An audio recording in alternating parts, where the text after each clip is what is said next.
we are roughly halfway through fall camp, something in that range. Mm-hmm. So maybe there's some intel out there. Hopefully, no injury news to pass on. I've been in and out of my research as I do each and every day preparing for these shows. Nothing close to what you deliver, of course, but I try to stay on top of the big picture stuff and did not see any of a negative variety. There's been a few key injuries around college football here and there, but hopefully nothing in Coral Gables.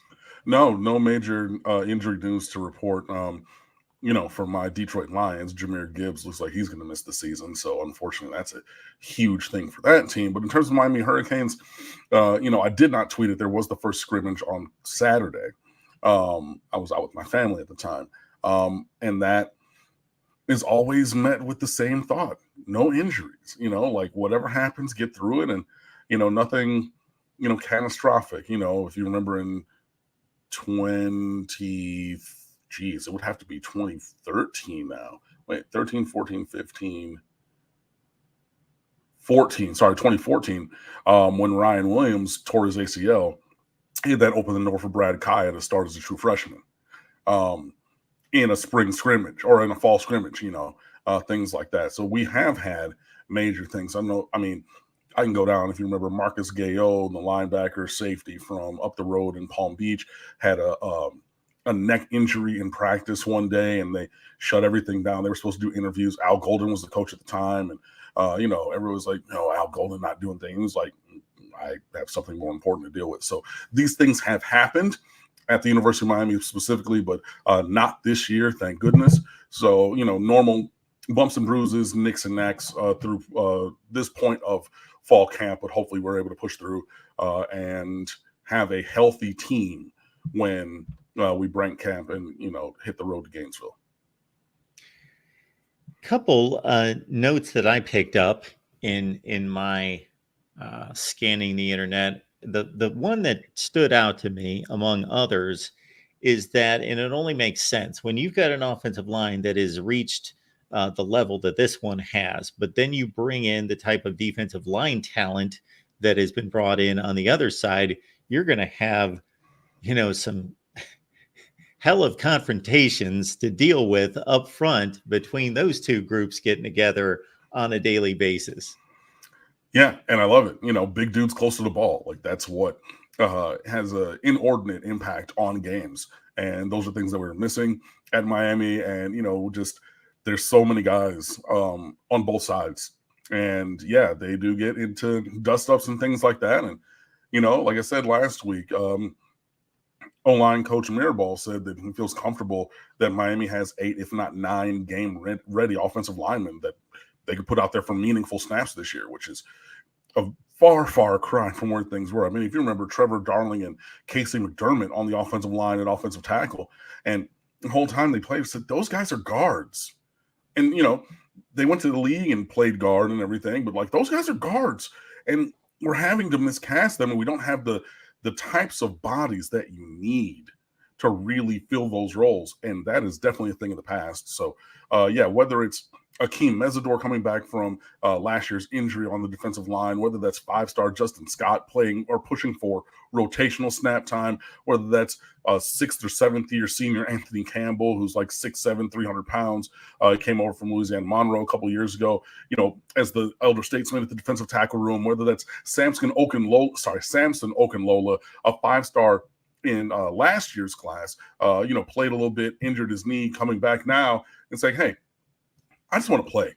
I want to get better every day, and I want to show that I am able to step onto this field and play in this lineup. Not saying I need to be the left tackle, Pancake Okunlola and everything that I was in high school. I want to be the best version of myself, and I want to hit the field.